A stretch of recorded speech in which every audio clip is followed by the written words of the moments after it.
Estimasi permintaan dengan menggunakan pendekatan regresi. Regresi ini merupakan pendekatan ekonometrik ya teman-teman. Kita lihat seperti apa yuk. Nah teman-teman, regresi adalah satu metode untuk menentukan hubungan fungsional antara dua variabel atau lebih. Nah, regresi ini berguna untuk mendapatkan pengaruh antar variabel prediktor, ya, variabel independennya terhadap variabel kriteriumnya atau dependent variabelnya. Jadi, regresi ini bisa digunakan untuk meramalkan pengaruh variabel prediktor atau independen terhadap variabel kriterium atau terhadap variabel dependentnya yang tergantung, yang ditentukan. Nah, di dalam analisis regresi sederhana, hubungan antara variabel bersifat linier, di mana perubahan pada variabel X diikuti oleh perubahan pada variabel Y secara tetap. Nah, sedangkan dalam hubungan non-linier, perubahan X tidak diikuti dengan perubahan variabel Y secara proporsional. Nah, teman-teman, di sini misalkan kita lihat di sini ya, kita memiliki data nih, ada data, katakanlah ini data mengenai belanja ya, belanja iklan dan penerimaan dari penjualan.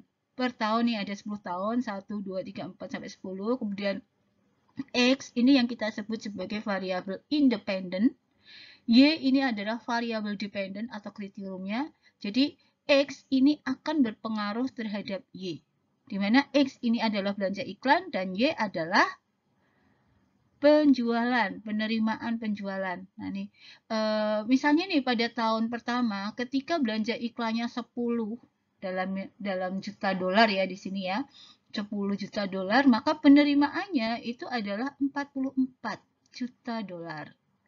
Ketika perusahaan mengeluarkan belanja iklan sebesar 11 juta dolar, perusahaan itu memperoleh penerimaan sebesar 42 juta dolar, begitu seterusnya. Nah, dari tabel ini bisa kita ekspresikan di dalam bentuk scatter nih. Di sebelah ini ada scatter. Ya. Bahwa ketika belanja iklannya adalah 9, maka penerimaannya adalah 40 juta dolar. Ketika belanja iklannya 11, maka penerimaan ini pada tahun berapa ya? Pada tahun ketiga, penerimaan penjualannya adalah 42 juta dolar. Nah, ini scatter diagramnya. Dengan melihat scatter diagram, di sini sebenarnya kita sudah bisa melihat bagaimana hubungan fungsional antara X dengan Y.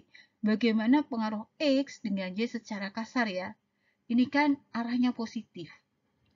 Kita bisa menduga di sini bahwa semakin besar belanja iklan akan meningkatkan atau akan memperbesar penerimaan.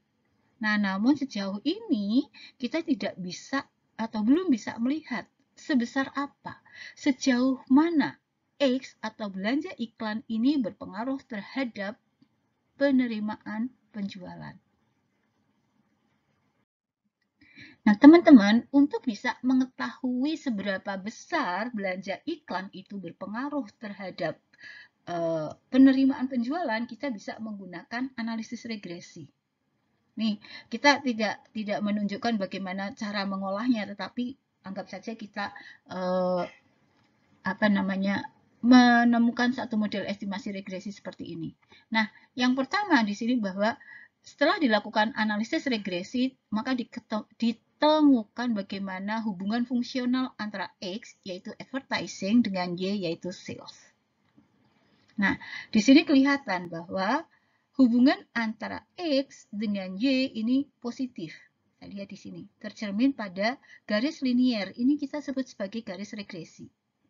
Garis regresi merupakan garis yang mewakili hubungan antara dua variabel tersebut, yaitu variabel X, advertising, dan Y, sales.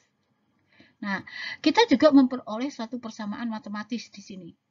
Jadi, data tadi setelah kita olah, kita mendapatkan bentuk persamaan matematis, kita sebut sebagai model estimasi di sini, Y sama dengan 7,60 plus 3,53 X. Nah, 7,60 ini kita sebut sebagai konstanta. Ini adalah suatu angka, suatu tingkat dari sales di sini atau Y yang tidak dipengaruhi oleh perubahan X atau advertising. Dalam hal ini ya. Jadi 7,6 ini kita sebut sebagai konstanta, autonomous ya. Jadi Y yang tidak dipengaruhi oleh X, oleh perubahan X. Nah, kemudian 3,53 ini kita sebut sebagai koefisien ala regresi atau koefisien regresi. Koefisien regresi linear ini menyatakan perubahan rata-rata variabel Y untuk setiap perubahan variabel X sebesar 1 unit. Perubahan ini merupakan pertambahan jika B bertanda positif nih ya, ketika koefisien regresinya ini bertanda positif, dan merupakan penurunan ketika koefisien regresinya ini bertanda negatif. Nah, tapi saya membuat catatan nih teman-teman, apakah selalu menyatakan perubahan rata-rata variabel Y untuk setiap perubahan variabel X sebesar 1 unit. Nah, kalau ini sebenarnya kita harus lihat lagi bagaimana jenis datanya apa. Nanti pada slide selanjutnya saya jelaskan ya.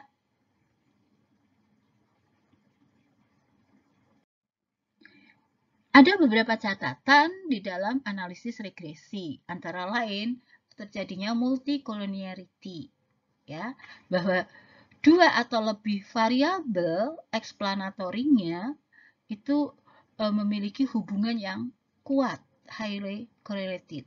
Nah, kemudian yang kedua adalah masalah heteroskedasticity, yaitu ketika varians dari kesalahan itu tidak independen terhadap variabel Y. Yang dimaksud di sini adalah bahwa variabel residual yang dihasilkan oleh model statistik atau matematika yang dibuat ketika model itu tidak sepenuhnya mewakili hubungan aktual antara variabel independen dan variabel dependennya. Dan kemudian masalah yang ketiga ini adalah masalah autokorelasi. Ya, masalah consecutive error terms are correlated, jadi saling berkorelasi. Nah, kalau terjadi, ini sering disebut juga sebagai penyakit ya, penyakit regresi gitu ya. Kalau terjadi atau ada mengandung problem ini, maka daya prediktif dari model regresi yang kita temukan itu akan berkurang. Kadang-kadang menjadi bias gitu. Nah, kemudian mengenai bagaimana step-step yang dilakukan ketika kita akan menggunakan pendekatan regresi untuk membuat estimasi. Dalam hal ini contohnya adalah estimasi permintaan. Yang pertama kita harus menentukan model spesifiknya. Kita mengidentifikasi variabelnya dan hubungan masing-masing seperti apa. Gitu ya. Misalnya tadi permintaan. Permintaan dipengaruhi oleh apa? Permintaan dipengaruhi oleh harga misalnya, oleh pendapatan, kemudian oleh harga barang lain, kemudian kita bentuk spesifikasi model spesifiknya, misalnya KD sama dengan bla bla bla begitu. Kemudian kita kumpulkan data sesuai dengan variabel yang telah teridentifikasi. Kemudian fungsi spesifiknya seperti apa. Kemudian baru kita melakukan estimasi terhadap fungsi dan selanjutnya kita melakukan tes terhadap hasil estimasi tersebut untuk meyakinkan apakah model yang kita temukan itu merupakan model yang fit atau tidak. Apakah bisa digunakan untuk melakukan peramalan ataukah tidak. Nah, di dalam step melakukan analisis permintaan tadi, bahwa ada satu step di mana kita menentukan fungsi spesifiknya. Ada beberapa fungsi nih yang mungkin bisa digunakan. Ada fungsi linear, ada power function atau pangkat, kemudian ada estimation format. Jadi kalau kan tidak semuanya itu punya hubungan linear. Kalau di dalam produksi kita mengenal ada fungsi produksi Cobb-Douglas. Jadi kalau power function ini cocok nih untuk melakukan fungsi produksi ya. Seperti itu. Nah, teman-teman IITS tadi saya mengatakan bahwa ketika kita akan menginterpretasikan model hasil atau estimasi regresi, kita harus hati-hati. Kenapa? Karena kita harus melihat pada jenis datanya. Kita mengenal ada 3 jenis data ya. Ada data nominal, ada data ordinal, dan ada data rasio. Data 4 ya, ada data interval juga. Ya. Data nominal, dalam data nominal ini angka itu hanya merupakan simbol. Ya. Angka simbol misalnya laki-laki sama dengan 1, perempuan sama dengan 2. Nah, ketika datanya adalah data nominal seperti ini, maka ketika melakukan interpretasi terhadap model regresi, angka dan tanda tidak bermakna. Misalnya ya, kita punya persamaan begini. Y, ya, misalnya kita punya persamaan Y sama dengan 50 plus 0,5x, di mana Y ini adalah volume penjualan dan X ini adalah jenis kelamin. Nah, kita tahu kalau jenis kelamin di sini kan data nominal. Misalnya tadi laki-laki 1 dan perempuan 2. Nah, angka dan tanda tidak bermakna di sini. Jadi yang bisa kita katakan adalah misalnya ini setelah diuji, ini signifikan pengaruhnya. Maka kita hanya bisa mengatakan bahwa jenis kelamin berpengaruh terhadap volume penjualan. Karena tidak mungkin bagi kita untuk mengatakan begini. Ketika jenis kelaminnya itu bertambah 1 satuan, maka volume penjualannya akan meningkat dengan rata-rata 0,5 satuan. Nah, kan nggak mungkin begitu. Jadi kita hanya bisa mengatakan bahwa jenis kelamin berpengaruh terhadap volume penjualan. Mana yang laki-laki atau perempuan, bagaimana bedanya? Nah, itu kita memerlukan uji yang lain, misalnya uji beda. Apakah rata-rata pembelian oleh laki-laki itu lebih tinggi ataukah lebih rendah dibandingkan perempuan? Gitu. Nah, yang kedua adalah ketika jenis datanya adalah data ordinal, yaitu angka menunjukkan tingkatan. Ketika angka menunjukkan tingkatan, misalnya tadi ya sangat setuju, setuju, cukup, tidak setuju, sangat tidak setuju, maka di dalam interpretasi regresinya, angkanya tidak bermakna. Namun, tanda plus, minus itu bermakna. Yaitu ketika tandanya minus, itu artinya apa? Artinya berpengaruh negatif. Ketika X naik, Y turun. Ketika X turun, Y naik. Tapi angka tidak bermakna. Contohnya di sini. Contohnya ketika Y adalah volume penjualan dan X ini bukan jenis kelamin. Tapi ketika X ini ada,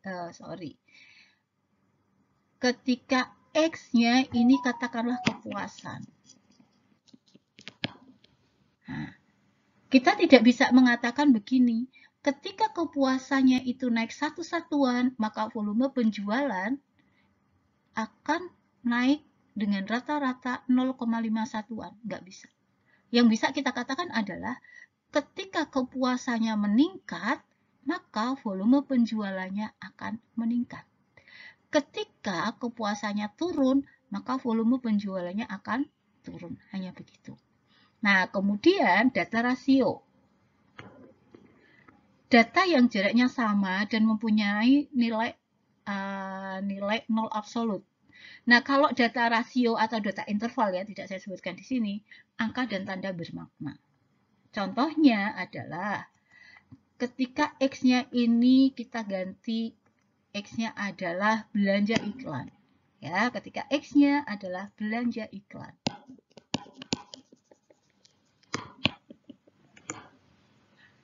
Satuannya rupiah misalnya. Atau frekuensi. Nah, kita bisa mengatakan bahwa kalau belanja iklannya naik 1 satuan, maka volume penjualannya akan naik dengan rata-rata 0,5 satuan. Jadi, di dalam data rasio, angka maupun tanda ini bermakna. Begitu. Jadi kalau teman-teman mau melakukan interpretasi terhadap model regresi harus hati-hati. Kita harus lihat jenis datanya dulu. Apakah data nominal, data rasio, ataukah data ordinal, ataukah data interval. Nah, demikian teman-teman pendekatan regresi untuk estimasi. Semoga bermanfaat. Terima kasih. Jangan lupa ya like, subscribe, and share. See you next.